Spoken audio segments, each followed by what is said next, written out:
ముందుగా వేదికను అలంకరించిన మన అధినేత పవన్ కళ్యాణ్ గారికి నా కృతజ్ఞత వందనాలండి. మరి అలాగే నేను కాకినాడ సిటీ నుంచి వచ్చాను. నా పేరు శిరీష. నాకైతే ఎటువంటి బ్యాక్గ్రౌండ్, రాజకీయ బ్యాక్గ్రౌండ్ ఫస్ట్ అయితే లేదండి. నా తాతలేమి రాజకీయంగా రాలేదు, అలాగే మా తండ్రులు కూడా రాలేదు. కానీ నేను ఒకే ఒక మాటకి ఇన్స్పిరేషన్ అయ్యి మరి పార్టీకి రావడం అయితే జరిగిందండి. ఏంటంటే నేను సోషల్ మీడియాలో ఎక్కడో చూశానన్నమాట. వీర మహిళా విభాగం ఝాన్సీ లక్ష్మీబాయి గారి స్ఫూర్తితో ఆ పేరు తీసుకుని వీర మహిళా విభాగం అని కళ్యాణ్ గారి ఒక మాట విన్నాను నేను.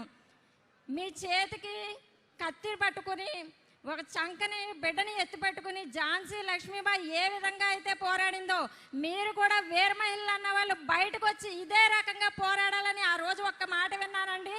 అదే మాటతో ఆయన మాట స్ఫూర్తిగా తీసుకుని నేను ఈరోజు రాజకీయంలో రావడం జరిగింది.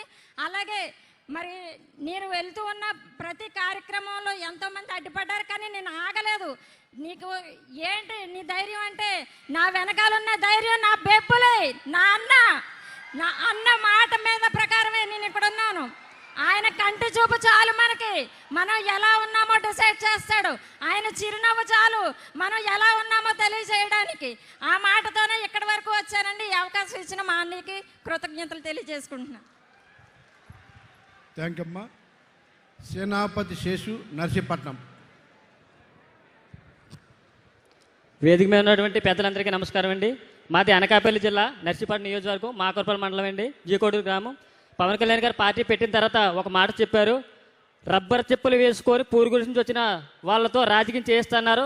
దానికి ఉదాహరణ నేనండి. 2020లో నేను మా గ్రామం నుండి ఎంపీటీసీగా పోటీ చేయడం జరిగిందండి. మా తల్లిదండ్రులు కానీ మా తాతలు ఎవరు రాజకీయాలు లేరు, కానీ పవన్ కళ్యాణ్ గారిని స్ఫూర్తిగా తీసుకొని నేను 2020లో కేవలం నా వెనకాల నాయకులు లేకపోయినా సరే ఒక 15 మంది జన సైనికులతో పాటు ప్రచారం చేసి వాళ్ళ చందాలతో ప్రచారం చేసి నేను ఎలక్షన్లో పార్టిసిపేట్ చేయడం జరిగింది. ఆ ఎలక్షన్లో కేవలం నేను 13 ఓట్లతో మాత్రం ఓడిపోయానండి.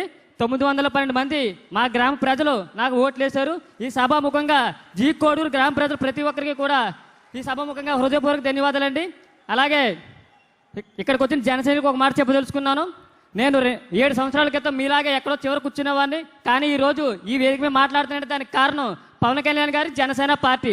సామాన్యులు కూడా రాజకీయం చేయాలంటే అది ఒక జనసేన పార్టీలోనే సాధ్యం.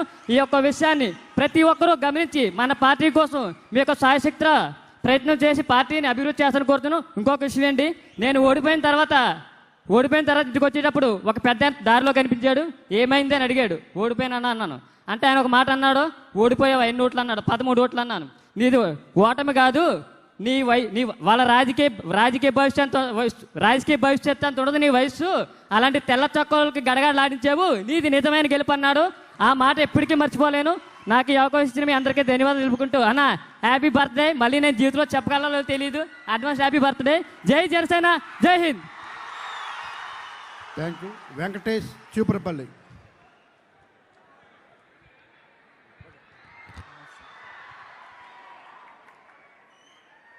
వేదిక మీద ఉన్న పెద్దలందరికీ, అలాగే జనసేన పార్టీ అధ్యక్షులు, రాష్ట్ర ఉప ముఖ్యమంత్రి, మన అందరికీ ముఖ్యమంత్రి అయిన శ్రీ పవన్ కళ్యాణ్ గారికి ధన్యవాదాలు. ఈ అవకాశం ఇచ్చినందుకు. సార్, నేను చీపురుపల్లి నియోజకవర్గం, విజయనగరం జిల్లా. నా పేరు పెద్ది వెంకటేష్. నేను MBA చేశాను. ఒక అకౌంట్స్ మేనేజర్గా పనిచేస్తున్నాను. ఒక అకౌంట్స్ మేనేజర్గా పనిచేస్తున్న వ్యక్తిని తీసుకొచ్చి రాజకీయాల్లో నిలబెట్టిన వ్యక్తి శ్రీ పవన్ కళ్యాణ్ గారని మళ్ళీ మన జన సైనికులందరికీ తెలియజేస్తున్నాను సార్. ఒక సామాన్య కుటుంబం నుంచి నేను ఈరోజు వచ్చాను సార్.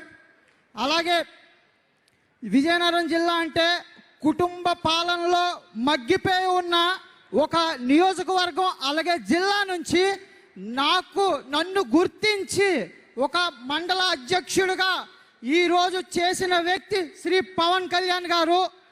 ఒక సామాన్యుడి చేత కూడా రాజకీయాన్ని చేస్తానన్న వ్యక్తి శ్రీ పవన్ కళ్యాణ్ గారు. మన జన సైనికులందరూ ఒక్కటే ఆలోచించుకోవాల్సింది, గత 10 సంవత్సరాలుగా నేను నా పని చేసుకుంటూ జెండా మోసుకుంటూ ఉన్న వ్యక్తిని అక్కడ చీపురుపల్లిలో కుటుంబ పాలనలో మధ్యలో ఉన్న వ్యక్తిని తీసుకొచ్చి ఈరోజు ఇంత వ్యక్తుల మధ్యలో కూర్చోబెట్టి నిలబెట్టి మాట్లాడిస్తున్నారని అంటే అది ఒక జనసేన పార్టీకి మాత్రమే చెందుతుంది. ఇంకా ఏ వ్యక్తి ఏ పార్టీకి చెందదని తెలియజేస్తున్నాను. మళ్ళీ ఈ యొక్క చీపురుపల్లి నియోజకవర్గంలో సార్, విజయనగరం జిల్లాలో 2019 ఎలక్షన్లో చీపురుపల్లి నియోజకవర్గం నుంచి 21 మంది పోటీ చేశారు సార్. 17 మంది వార్డ్ మెంబర్లు, ఒక జడ్పీటీసీ, 3 ఎంపీటీసీలు, 3 సర్పంచులు సార్. ఆ రోజు చాలా ఒడిదుడుకులు అనుభవించాం సార్. కానీ జనసేన పార్టీ మీరిచ్చిన ధైర్యంతో ముందుకెళ్ళాం సార్. ఏ వ్యక్తి విత్డ్రా చేసుకోలేదు సార్. దానికి కారణం జనసేన పార్టీ. ఇంకో చిన్న విషయాన్ని తెలియజేస్తున్నాను సార్.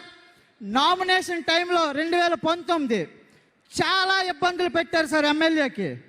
అయినా సరే మేము నిలబడి ఆ వ్యక్తిని ముందుకు తీసుకెళ్ళాం సార్. నామినేషన్లో టైంలో చాలామంది వైసీపీ నాయకులు మీటింగ్ పెట్టుకొని అక్కడ ఉన్నారు సార్. కానీ అక్కడ జన సైనికులు మాత్రం ఆ వ్యక్తిని నామినేషన్ వేయించకుండా ఉండడానికి అడ్డుగా నిలబడిన ధైర్యం మీరే ఇచ్చారు సార్. అది ఒక వ్యక్తిని ఆపగలిగే ధైర్యం అది మీరే ఇచ్చారు సార్. నిజాయితీకి మారు పేరు మీరే సార్. మళ్ళీ తెలియజేసుకుంటున్నాను, సామాన్యుని తీసుకొచ్చి ఈ వేదిక మీద నిల్చోబెట్టిన వ్యక్తి జనసేన పార్టీ అధినేత శ్రీ పవన్ కళ్యాణ్ గారు మాత్రమే. దయచేసి అందరూ గుర్తించి పార్టీ కోసం ఆహర్నిశలు కష్టపడి ముందుకెళ్దామని తెలియజేసుకుంటూ జై జనసేన, జై హింద్. Thank you sir.